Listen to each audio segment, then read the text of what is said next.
Welcome back to the channel guys. आज हम लोग बात करेंगे मोदी जी का यूक्रेन विजिट को लेके। तो दुनिया में बहुत सारा कंट्रीज है जो लोग जाने जाते अपना जो फॉरेन पॉलिसी है उनके वजह से, और इनमें से सबसे आगे अगर कोई कंट्री है तो ऑब्वियसली वो इंडिया है। जब से रशिया और यूक्रेन का वॉर स्टार्ट हुआ है तब दुनिया जो है एग्जैक्टली तीन पार्ट में डिवाइड हो गया है। एक पार्ट जो है वो रशिया को सपोर्ट करता है, दूसरा पार्ट जो है वो यूक्रेन को सपोर्ट करता है, तीसरा जो पार्ट है उनको भाई ऐसा कुछ नहीं है, वो न्यूट्रल है या फिर वो किसी को भी सपोर्ट नहीं करता है या फिर दोनों ही उनके दोस्त है। तो ये जो तीसरा पार्ट है, ये तीसरा पार्ट में है हम लोग का कंट्री इंडिया। आज के डेट में अगर हम लोग देखें, हम लोग के पीएम श्री नरेंद्र मोदी जी अभी यूक्रेन में जाके विजिट कर रहे, कुछ दिन पहले वो रशिया में भी विजिट किया है। और उससे पहले जब G7 चल रहा था तब मोदी जी जो है वो यूक्रेन के प्रेसिडेंट जेलेंस्की से भी मिले थे। तो ये सारा जो इंसिडेंट है, इस सारा इंसिडेंट से यही पता चलता है कि प्रेजेंटली इंडिया का जो फॉरेन पॉलिसी है ये काफ़ी फ्लेक्सिबल है। और इंडिया ऐसा नहीं है भाई किसी एक के साथ ही बैठा है बस उनके साथ ही रहना है, और ऐसा नहीं है कि दूसरा जो साइड में है उनके साथ वो कांटेक्ट नहीं रखेगा।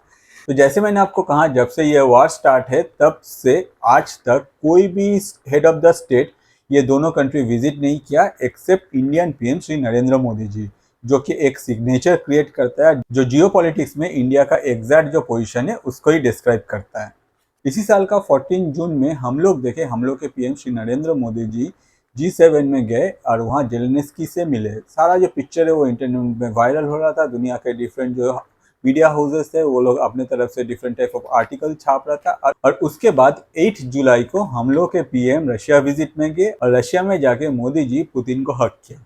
ये जो पिक्चर था, ये जो वीडियोस था, ये दुनिया में पूरा तहलका मचा दिया। सबसे ज़्यादा जो परेशान हुआ वो है यूएस, और यूएस के जो चंटू वंटूस थे, जो भी वेस्टर्न कंट्रीज यूएस को सपोर्ट कर रहे हैं कि भाई मोदी जी ऐसे कैसे कर सकते हैं। मोदी जी के साथ अगर आज के डेट में देखा जाए तो यूएस के रिलेशन बहुत ही अच्छा है। On the other side Modi ji चल गए रशिया और पुतिन से गले भी मिल गए। गले मिलने का क्या ज़रूरत था? ये जो क्वेश्चन है ये हम लोग के जो फॉरेन मिनिस्टर है जयशंकर साहब, उनको भी पूछा गया। उनका जो आंसर है मैं आगे जाके आपको बताता हूँ। तो जब मोदी जी रशिया गए और पुतिन से मिले और पुतिन का जो ये मतलब इतना जो हॉस्पिटलिटी है ये सब दुनिया देखा तो दुनिया हैरान होगी। तो ये हो ही सकता है क्योंकि अगर हम लोग पास्ट में देखें, इंडिया का रशिया का जो रिलेशन है ये लॉन्ग टर्म से चले आ रहा है और दोनों में बहुत सारा दोस्ती है। जब ज़रूरत पड़ा तब रशिया ने भी इंडिया के लिए स्टैंड लिया, और जब रशिया को ज़रूरत हो तो इंडिया से भी जो हो पाया इंडिया ने रशिया के लिए किया, जो कि एक बहुत अच्छी बात है। मगर ये सब को देख के जो सबसे ज़्यादा गुस्सा था वो था US. On the other side जो यूएस के चंटू बंटू से, जो भी वेस्टर्न कंट्रीज से, सब गुस्सा हो गया कि भाई मोदी जी ऐसे कैसे कर सकते हैं।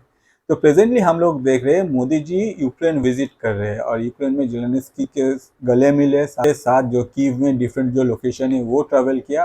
और रशिया का मीडिया का कहना है कि यूक्रेन के तरफ से मोदी जी को इन्विटेशन दिया गया है कि यूक्रेन के पार्लियामेंट में वो जाके अपना स्पीच रखे।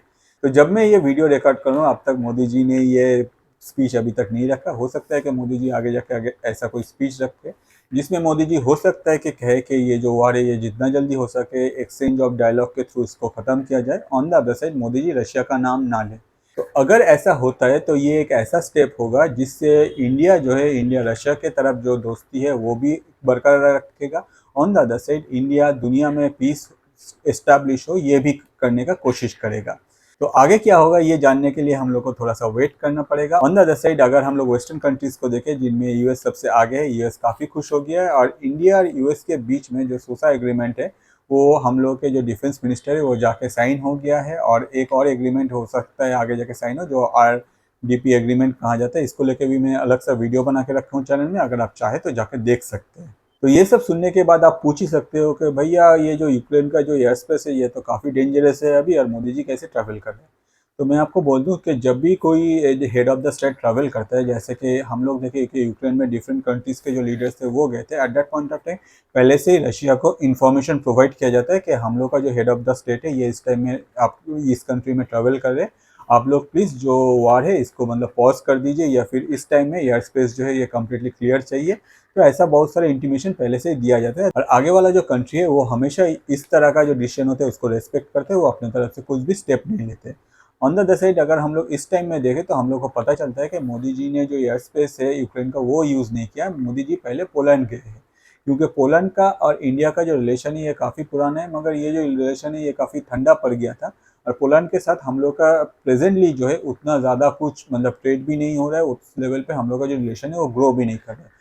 तो मोदी जी का पोलैंड विजिट आगे जाके इंडिया के साथ जो पोलैंड का रिलेशन है उसमें और भी गर्माहट लाएगा। हो सकता है कि हम लोग के साथ पोलैंड का जो ट्रेड है वो बढ़ जाए। On the other side different जो एग्रीमेंट है वो भी साइन होने का चांसेस बहुत ज़्यादा है। इसके अलावा भी अगर हम लोग देखें मोदी जी ने क्या किया, मोदी जी पोलैंड से यूक्रेन तक एक ट्रेन में ट्रैवल किया। जियोग्राफिकल लोकेशन अगर हम लोग देखें तो पोलैंड और यूक्रेन जो है अपने आप में जो बॉर्डर है वो शेयर करते हैं, और इस एरिया में एक ट्रेन ट्रैवल करता है जिसको कहा जाता है रेल फोर्स वन। तो रेल फोर्स वन सुन के आप शायद याद करोगे कि भाई एयरफोर्स वन का भाई है क्या ये रेल फोर्स वन। तो जो भी है ये काफ़ी एक वीआईपी ट्रेन है। इसी ट्रेन में मोदी जी पोलैंड से यूक्रेन तक सफ़र किया है। आगे जाके मोदी जी इसी ट्रेन में वापस आएंगे और फिर वो ट्रैवल करेंगे। तो देखा जाए इस टाइम में जब मोदी जी कीव में है तो कीव काफ़ी शांत है, क्योंकि रशिया जो है अपने तरफ से कीव में कोई अटैक अभी नहीं करेगा। और हम लोग अगर पास्ट में देखें तो कीव में हर टाइम ये जो सायरन है जिसमें रशिया का अटैक डिनोट करते हैं ये बजता ही रहता था, मगर जब से मोदी जी वहाँ जाने वाले थे ये अनाउंस हुआ है, और जब से मोदी जी वहाँ विजिट किया है ये जो सायरन है ये कम्प्लीटली बंद है। रशिया ने कोई भी अटैक नहीं किया। On the other side Modi ji Zelensky के साथ डिफरेंट जो लोकेशन है कीव का वहाँ ट्रेवल कर रहे हैं, और हो सकता है कि मोदी जी आगे जाके जो पार्लियामेंट में अपना स्पीच रखे। तो कम्प्लीटली मोदी जी वहाँ क्या कहेगा इसको लेके सब भी देश जो है अपना आँख जो है एक कीप पे रखा है कि भाई आगे जाके वहाँ क्या होगा, मोदी जी क्या बोलेंगे। ये भी एक नेक्स्ट चैप्टर है। अगर मोदी जी पार्लियामेंट में कोई स्पीच रखते हैं तो उसको लेके एक अलग सा वीडियो मैं आप लोगों के लिए बना दूंगा। तो ये सब सुनने के बाद आप शायद पूछ ही सकते हो कि भैया लास्ट टाइम जब मोदी जी रशिया ट्रैवल किया था तो उस टाइम में तो जेलेंस्की ने बहुत बढ़िया ट्वीट कर दिया था, इंडियन गवर्नमेंट ने भी अपने तरफ से कह दिया था, तो इस बार क्या होगा। तो मैं आपको बताना चाहूँगा कि ये जो दुनिया है ना इसमें बहुत सारे लीडर्स है, बहुत सारे कंट्रीज में बहुत सारे लीडर्स हैं, मगर कोई अगर लीडर लॉन्ग टर्म में कोई कंट्री को संभाल के रखा है और उस कंट्री को आगे ले जाने का कोशिश कर रहा है तो no doubt that is Putin. Long term में जब से यूएसएसआर टूटा उसके बाद से आज तक, यूएसएसआर के टाइम में भी अगर आप देखें पुतिन का जो पास्ट है तो तब से आज तक अगर दुनिया में वन ऑफ द मेजर कोई लीडर है जो कि लॉन्ग टर्म में चल रहे, हो सकता है कि बहुत कोई बोले पुतिन को बहुत सारा बात के उन लोगों ने ये क्या है यूक्रेन में इतना जो मतलब सिटीजन है उन लोगों को मार दिया है, तो ये सब जो है ये सब बोल ही सकते हैं। On the other side long term में अगर कोई जियो पॉलिटिक्स समझता है, दुनिया कहाँ जा रहा है ये समझता है, दुनिया में जो लीडर है वो आगे क्या चाल चाल सकता है वो समझता है, तो वो है पुतिन। पुतिन ऐसा नहीं है कि जेलेंस्की के तरह बचपना करे जिसमें वो ट्वीट कर दे कि आप तो जाके उससे गले मिल लो जो एक मर्डरर है। ये सब जेलेंस्की कर सकते हैं मगर ये पुतिन नहीं करेगा, क्योंकि पुतिन को पता है कि एग्जैक्ट इंडिया पे क्या प्रेशर है। अगर आप 2-3 महीने पहले का रशियन गवर्नमेंट का एक ऑफिशियल स्टेटमेंट फॉलो करते हो तो आपको शायद याद है कि उस टाइम में रशियन गवर्नमेंट बोला था कि India is a great country और इंडिया हमेशा अपना जो नेशनल इंटरेस्ट है उससे ही कनेक्टेड होता है, मगर प्रेजेंटली इंडिया पे बहुत सारा प्रेशर क्रिएट किया जा रहा है। तो इसमें पुतिन जो कहना चाह रहे थे या फिर रशिया जो कहना चाह रहा था कि ये जो प्रेशर है ये जो वेस्टर्न कंट्रीज है मेनली जो यूएस है वो ही क्रिएट कर रहे हैं। तो पुतिन को ये बात भी पता है कि आज के डेट में अगर मोदी जी यूक्रेन ट्रैवल कर रहे हैं तो उसके पीछे क्या रीज़न है। On the other side Putin ऐसा नहीं है कि भाई अगर एक कोई कंट्री का हेड दूसरा कंट्री में ट्रैवल कर रहा है जो उनका एनिमी है तो उनके साथ पुतिन दोस्ती तोड़ दे। तो ये सब देखने के बाद आपको लग सकता है कि भाई इंडिया और रशिया का जो रिलेशन है वो ख़राब हो सकता है, मगर पुतिन ऐसा नहीं है। पुतिन लॉन्ग टर्म में सोचता है और पुतिन को पता है कि कौन सा कंट्री एग्जैक्टली क्या सोच लेके क्या स्टेप लेता है। तो अगर देखा जाए यही एक मेजर डिफरेंस क्रिएट करता है यूक्रेन और रशिया के बीच में या फिर जेलेंस्की और पुतिन के बीच में। एक्चुअली ये दोनों में कोई कंपैरिजन हो ही नहीं सकता, क्योंकि दोनों का सोच, दोनों ने जितना दुनिया देखा है, दोनों ने जितना वॉर हैंडल किया है, ये कम्प्लीटली डिफरेंट है। वीडियो के स्टार्टिंग में जैसे मैंने आपको कहा था कि हम लोग के जयशंकर साहब से पूछा गया कि भाई मोदी जी को अभी जाके जेलेंस्की के गले मिल रहे हैं, on the other side Modi ji को क्या ज़रूरत था पुतिन का गले मिलना।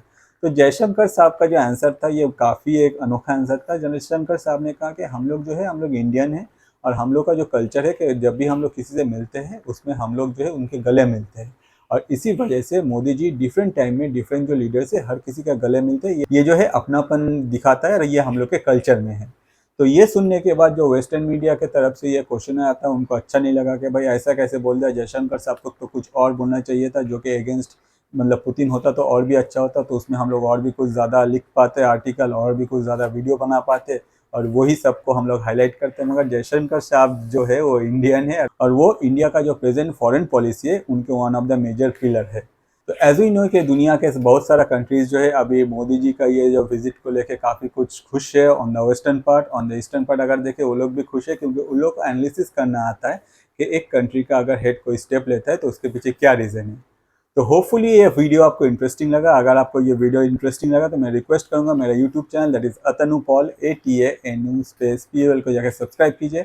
बहुत सारा इंटरेस्टिंग टॉपिक में बहुत सारा वीडियोस आपको वहाँ मिलने वाला है। जो वीडियो आपको सबसे अच्छा लगता है मैं रिक्वेस्ट करूंगा आपके लाइफ के जो स्पेशल पर्सन है उनके साथ शेयर कीजिए, क्योंकि इससे क्या होता है आपका जो सोच है उन तक पहुँचता है, आप क्या पसंद करते हैं देखने में वो समझ जाते हैं। ऑन द अदर साइड हम लोग जैसे जो क्रिएटर है हम लोग का भी रोजी रोटी जो है वो चलता रहता है आपका बस ये सब्सक्रिप्शन और ये वीडियो शेयर करने से ही। एक और चीज़ मैं बोलना चाहूँगा कि जब भी आप ये चैनल सब्सक्राइब करें पास में जो बेल आइकन है बस उसको एक क्लिक कर दीजिए, क्योंकि दिन में 3 से 4 बार आपको ये इसमें नोटिफिकेशन मिल जाएगा। जब भी मैं कोई वीडियो डालूंगी इंस्टेंट आपके पास नोटिफिकेशन चल जाएगा। अगर वीडियो का टॉपिक अच्छा लगा तो आप उसको इंस्टेंट ही देख सकते हैं। आज इस वीडियो देखने के लिए आपको बहुत सारा थैंक यू।